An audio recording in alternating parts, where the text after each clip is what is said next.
مين فينا من اللي شغالين في مجال الايديت او المونتاج مش بيحب يطلع شغل بروفيشنال او احترافي في وقت قياسي؟ اعتقد مفيش حد ما بيحبش يعمل ده. وعلشان كده انا جايب لك اداة النهارده هتخليك تعمل الحاجتين دول مع بعض، تخليك تطلع شغل بروفيشنال جدا وفي وقت بسيط جدا. عايز اقول لك انه الاداة دي اساسا هتخليك تستغنى عن قائمة الافكتس اللي موجودة في ادوبي بريمير برو، ويمكن كمان تستغنى عن حاجات كتير جدا من قائمة الافكت كنترولز.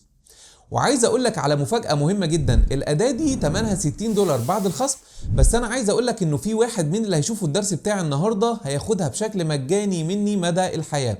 يعني هدي لك اللايسنس الأساسية بتاعتها مدى الحياة، تقدر تستخدمها زي ما أنت عايز بتفعيل من الشركة بشكل رسمي. لو أنت عايز تعرف الأداة دي عبارة عن إيه وإزاي بنستخدمها وإزاي تقدر تاخد اللايسنس دي مني، تابع الدرس ده لغاية النهاية.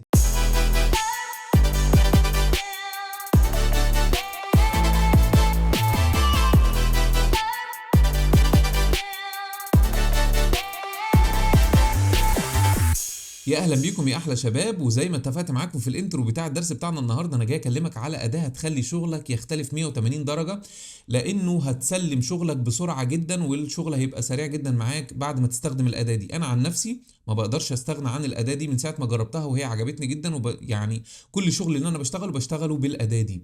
يا ترى ايه هي الاداه دي اللي انا جاي اكلمك عليها النهارده؟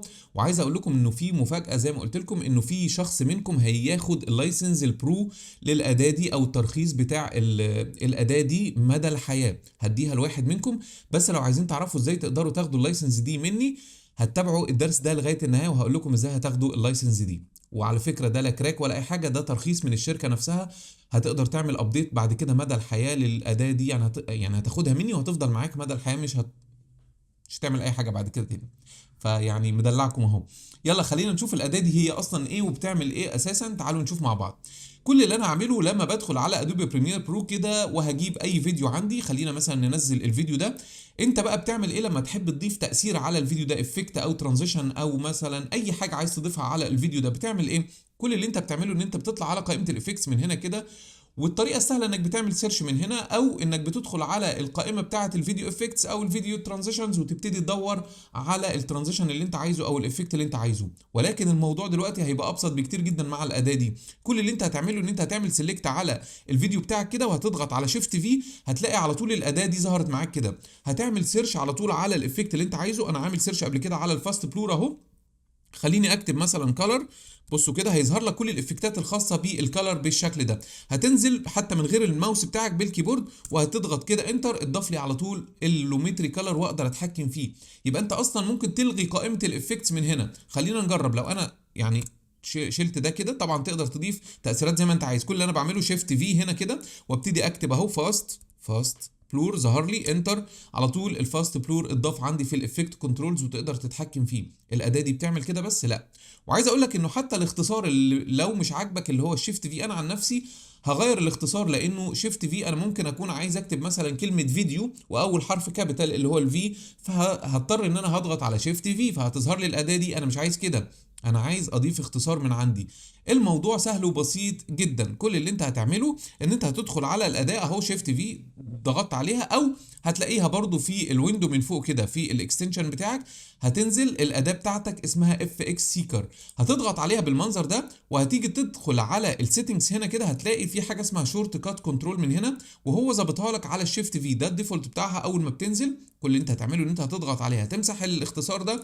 انا عن نفسي هضيف كوماند بي بالشكل ده لان مش بستخدمه، فهضيفه بالمنظر ده. ودلوقتي هقفل الاداه دي. لما احب اضيف حاجه هضغط على كوماند بي بالمنظر ده، هتظهر معايا الاداه دي. طب الاداه دي بس بتضيف لي الافكتات والترانزيشنز والحاجات دي بس؟ لا، دي بتعمل حاجات تانية خطيره جدا. تعالوا نشوفها مع بعض. عايز اقول لك تعالوا نجربها كمان في الترانزيشن. والترانزيشن فيها تركايه كده حلوه جدا كمان. بص كده، لو انا عندي فيديو زي كده اهو، هاجي اقص منه جزء بالمنظر ده، وهاجي ادخل على فيديو تاني بالمنظر ده وهاجي اقص منه جزء علشان احط ترانزيشن ما بينهم. تمام.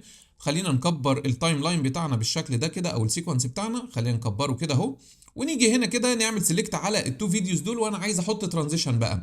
فابتدي ان انا اضغط على كوماند بي، طبعا الاختصار اللي انا غيرته، وابتدي يعني اقول له مثلا كروس. بص كده كروس، فهيظهر لي كده الكروس ديزولف من تحت اهو.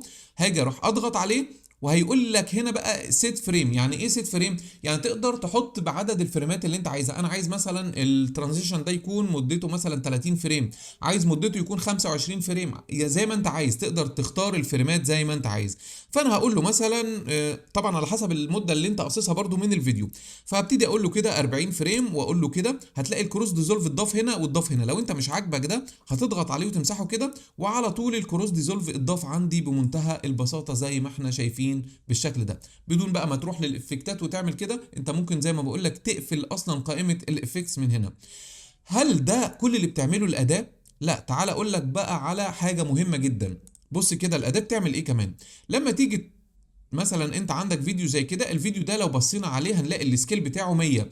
لو انا عايز اغير السكيل بتاعه، طبعا باجي ادخل على الافكت كنترولز وبغير السكيل من هنا. طب لو انا عايز الموضوع يكون سريع معايا، على طول هتدوس كوماند بي بالشكل ده وهتيجي تكتب كلمه سكيل. بص كده هتلاقي عندك ظهر لك حاجتين، في حاجه اسمها سيت سكيل وتشينج سكيل. هدوس على سيت سكيل، بيقول لي عايز السكيل بتاعك يكون كام، هقول له مثلا 120 وهضغط انتر. السكيل بتاعي يتحول على طول ل 120 زي ما احنا شايفين كده، بدون ما تدخل على الافكت كنترولز اصلا ولا تعمل اي حاجه.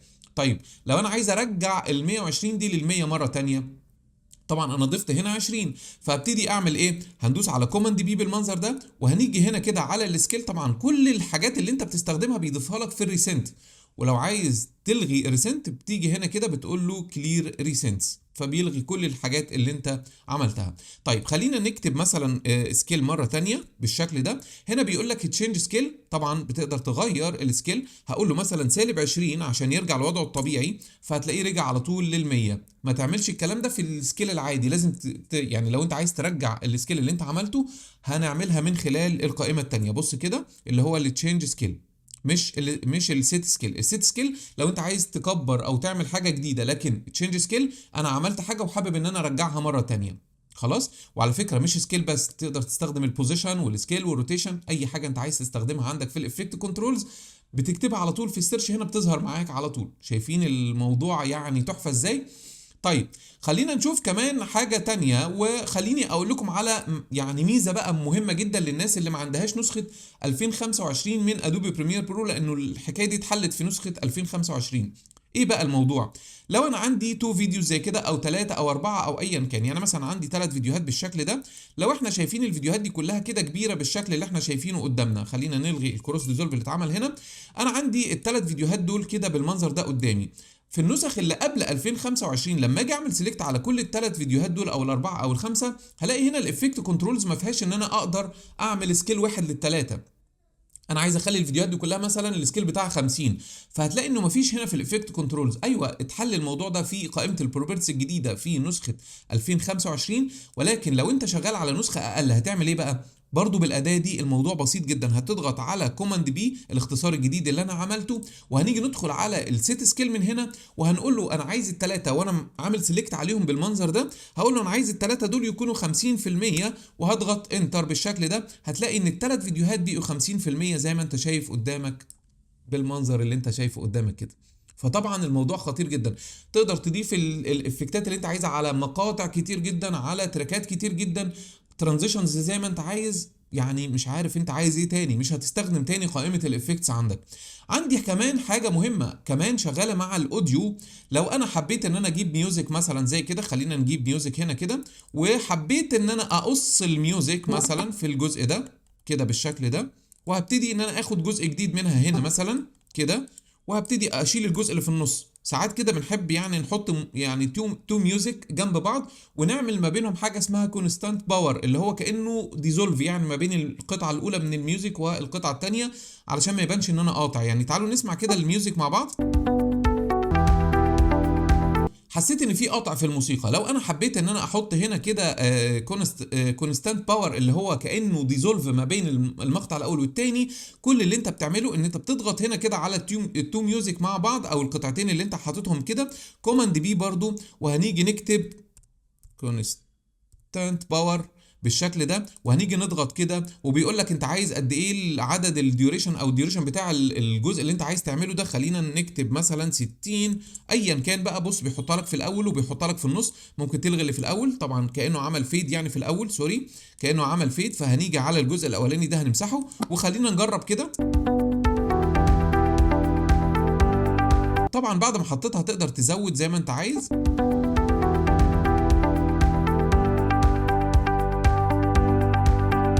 طبعا انا جايب حاجتين مختلفتين عن بعض خالص، فالموضوع بيحصل. انا بقول لك بس الفكره انه تقدر تعملها مع الميوزك، تقدر تعملها مع الصوت، مع الفيديو، مع كل الحاجات اللي انت عايزها. كمان يعني زي ما بقول لك، لو انت حبيت مثلا تضغط كوماند بي كده او كنترول زي الاختصار اللي انت عامله، يعني حبيت مثلا تكتب بوزيشن، البوزيشن هنا هتلاقيه مختلف شويه، بيقول لك سيت بوزيشن هنا كده، لما تضغط عليه بيقول لك هنا الاكس والواي، يعني تقدر تكتب له القيمه اللي انت عايزها في الاكس والواي، وتقدر تحول الفيديوهات بتاعتك في الجنب، في اليمين، في الشمال، فوق، تحت، زي ما انت عايز. فانا شايف ان الاداه دي خطيره جدا وهتسهل عليك الشغل كتير جدا. طيب ازاي بقى تقدر يعني تاخد مني اللايسنس البرو بتاعه الاداه دي مدى الحياه؟ كل اللي انا طالبه منك انك تكتب لي كومنت تحت الدرس اللي انت هتشوفه النهارده، وانا هختار ما بين اول 100 كومنت. لو كتبتوا 100 كومنت هبتدي بس تكتب لي اسمك، علشان في اكونتات بتبقى مكتوبه باسماء غريبه شويه، فاكتب لي اسمك لو انت عايز يعني تاخد مني الاداه دي. وانا الاسبوع الجاي هبتدي اعمل، يعني هو هيبقى قدامكم الكلام دوت، هنبتدي نختار بشكل عشوائي كده ما بين ال100 اسم الاولاني اللي كتبوا لي كومنتات، وهديله اللايسنس مدى الحياه. فشوف الدلع بقى. يعني عايز اقول لك ان انت لو دخلت على الموقع هنا كده، بص لو دخلنا على الموقع بتاع الاداه ودخلنا على البرايس، بص كده يعني هم عاملين عرض حاليا على الاداه دي. لو دخلنا على البرايس كده، بص البرايس بتاعها قد ايه، $60 مدى الحياة ب $60. طبعا الخصم ده كانت ب $80 وبقت ب $60. فبص بقى الدلعة اللي انا مدلعه لك، هديها لك بشكل مجاني مدى الحياة، تقدر تستخدمها زي ما انت عايز. بس كل اللي انا طالبه منك انك تكتب كومنت باسمك، والاسبوع الجاي هنختار بشكل عشوائي حد هياخد اللايسنس البرو. بتمنى يا شباب ان الدرس بتاع النهارده يكون عجبكم. لو عجبكم يا ريت ندوس لايك على الفيديو ده، ونشير الفيديو في وسائل التواصل الاجتماعي علشان الكل يستفيد. وكمان اللي لسه ما اشتركش في القناه ينزل دلوقتي يشترك في القناه ويفعل زرار الجرس عشان يوصل لكم كل الفيديوز الجديده. شكرا ليكم واشوفكم في درس جديد من دروس ادوبي بريمير برو.